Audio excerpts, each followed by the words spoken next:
What's up, everybody? Showtime is the Blazer King with King's Critiques, and we're here for Beheneko. And yeah, it's the most degenerate anime of the season for sure. But hey, listen, I am a degenerate. We're open about this. But at least not 100% of my conversations about this show is about the perversion aspect, right? Right. Do I have two other anime I could have uploaded today? Sure. But you know what? We'll save those for the top of the week, because this is honestly a good end of the week cleanser for all the other craziness that happens in life and in anime.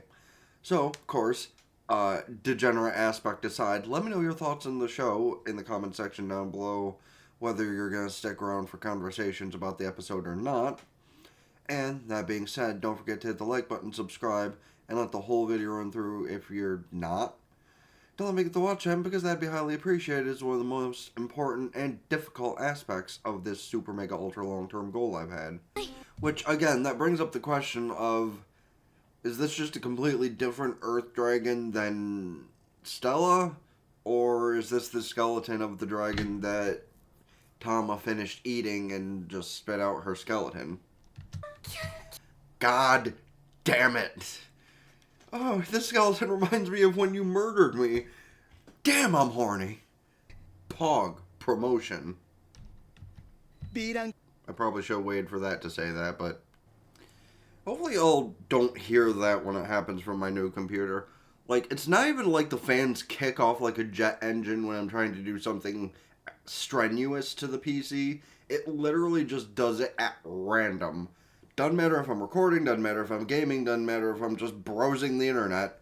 It just does it when it feels like. Like, if anybody has any clue why PC would do that, let me know, because it's concerning. But, like, if it's not dangerous, I'm not going to worry about it. But it's just, like, is it something I should be concerned about? Is it something I should send the PC in for to, like, be re-glued or something? I don't know. Okay, but, like, to be fair, Tama's not wrong. Like, a rich old guy, 99% of the time, sees, like, well, again, discretion not needed, a buxom elf, to say the very least, and they're usually like, how much? Again, though, that might just be based off from the knowledge from other content. I really hate this. I either fucking have my hair look like a disaster area, or I'm itchier than normal with a hat. Can we just talk about how Stella sleeps just so defenselessly? And, like, I get it's that she's dragon internally, so if something woke her, she could fuck it up with no issue 90% of the time, but that is just, like, you see what I mean, right? Okay, fuck that. Like, living in a reality where that's a possibility, that would suck. Just go to sleep somewhere in the woods and then you wake up in a labyrinth like, well, this is my life now. Time to explore that labyrinth and have some fun. And probably run into some crazy-ass monsters. And probably some sort of censorable situation, but fingers crossed. Because honestly, I haven't had to actually censor anything since episode 2. Because it's just been long enough I've had to just cut out the entire bit for YouTube. Oh, who wants to guess within the next episode or two they'll probably find their third companion?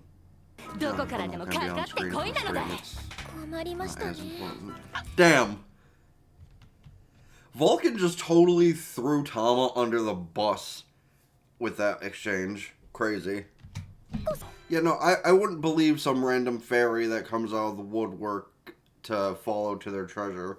That sounds sus as fuck. Well, here are some new enemies. Giant ape. Motherfucker, those are bamboon. Bamboon? Babu? Laboon? No, that's a whale. But either way, that's a fucking bamboo. Wait. Again, I missed it. You know what I'm trying to say. The red-assed monkey. Bamboo is the thing that pandas eat. Bamboon is these things. Yeah, it's still early in the morning. Like, leave me alone.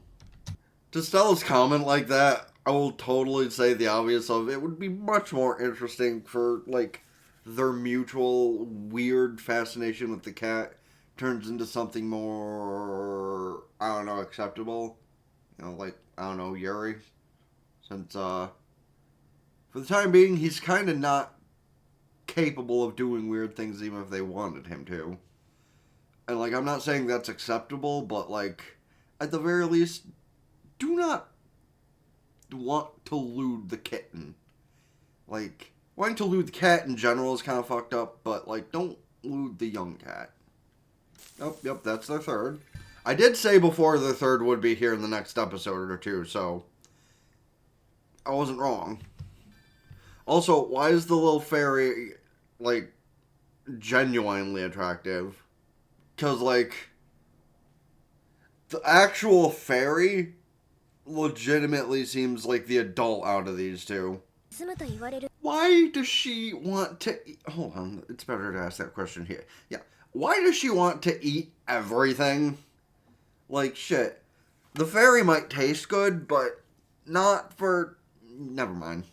Yeah, honestly, though, like, little girl just sees a little cat and she's like, oh, adorable. Then again, it's kind of like anytime I see cats or red pandas show up on my TikTok. Just instant gasp of cuteness. I would say not, mighty eye. I would say not. Excuse. Though, define enemies when it comes to your affection to the other two.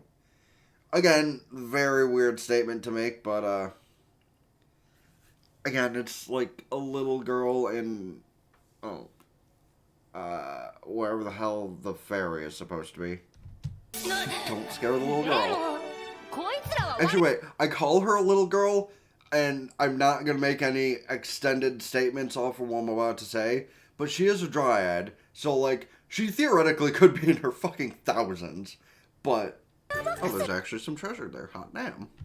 No shit, I was going to say no shit, it's a rare type, but, like, that will come off as no shit, it's a potion, which also no shit, but, like, it's in a golden vial, of course it's a rare type.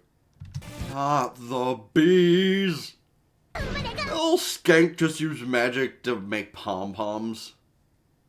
Okay, is it fucked up? I was half expecting, like, just some random avalanche of honey to land on top of her when she was grabbing that. Because with an anime like this, you never fucking know. Okay, how the fuck are they supposed to get to those doors? You close your eyes for 2 seconds and she just disappears.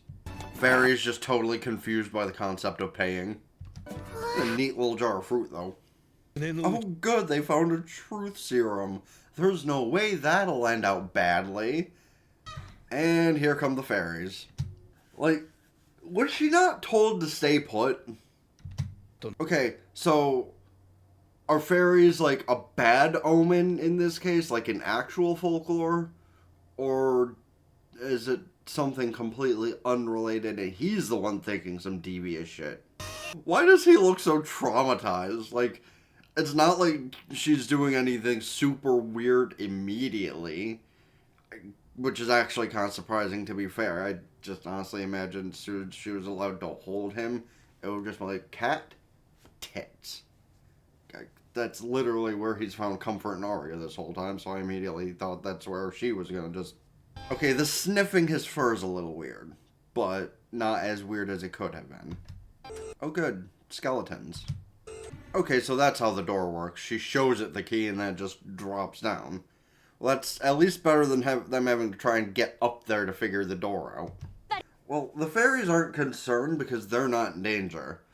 But I would hope that means they think that these two can beat them and they're not being conniving little bitches. Well, somebody is about to gank the child. Oh, hey, look. Something else Tama could probably eat. You know, technically, she is a higher-ranking monster than that thing is, even if she's in human form now. So I imagine her being able to 1v1 it probably wouldn't be that hard. And then all of a sudden, they can read them.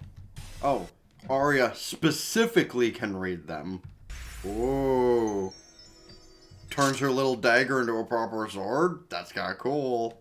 Yeah, they kind of got ganked, and that's going to be the plot of the next episode. Well, that is kind of an L for the fairy and her dryad companion. So I suppose that comes up to, is it actually his fault they got ganked? Like, maybe they're worth a lot of money, maybe they can be used for a secret potion, so he thought they can, like, throw those two under the bus or something. All very good questions that can be answered in the next episode, I guess, which honestly, stuff like that is kind of unfortunate to have to wait an entire week for, but hey, it do what it do be. Number one, I will say the fairy was about as hot as we thought she'd be. Number two is we're not going to give any sort of thought process or leeway to the other aspect of things because even for a show that's uncensored, you have to censor certain things, in my opinion. But then again, the thought comes into she's a dryad, she could be thousands of years old, so that could be the anime logic to not censoring it. Either way, that's kind of the reason why I just cut out things like that, because, you know, between the boba and now that, it's just a lot safer. I'm not sure if any of y'all noticed my bed hadn't been made, but that's mostly so I can try and put more shit up on the wall today. Either like before stream, after stream, or whatever, because I do 100% plan on going live on YouTube for the rest of the Star Rail story. But I'll get to that in a second. For now, for this, however, let me know what you think is going to go down next week. You know, is the Dryad and the Fairy going to be in trouble? Or do you think they'll just be like in minor amounts of trouble before the other girls show up and rescue them? Also, that's a question of what happened to Vulcan. Did she make it out of whatever weird shit she was in, you know, at the time? You know, did she follow whoever was on the way to capture those two? And, you know, she might be following them very closely. A couple of good questions to be answered, and y'all can let me know your opinions in the comment section down below, of course, as well as other movies and shows I should check out this season, next season, or in general. And, of course, please don't forget to hit the like button, subscribe to the gaming channel in the description down below. Like I said, I'm going to try to go live with the Star Rail story later on so I can finish it. Ring both bells, like Facebook, follow Twitter, keep updated with things. Blue Sky too, because it's like some ways trying to be better than Twitter, but in other ways, I mean, it still doesn't have a proper tag system, but maybe we'll get there one day. TikTok, Patreon can get the unedited visuals and audio of shows from here on moving forward. And for shows like this, that at least shows off the fun parts a little bit extra, the obvious aside. And go follow Twitch, subscribe there for benefits, can do so Twitch Prime for free. I'm 100% going live over there later this week, assuredly, because I have a lot to do. And with my video editing stuff going a lot faster, the availability to stream will be a lot easier, and that just feels so much better, honestly. Like, this new computer is a couple of L's, but is so many more W's to it, and that all being said, though, it's been the Blazer King with King's Critiques. Out, ta-ta for now.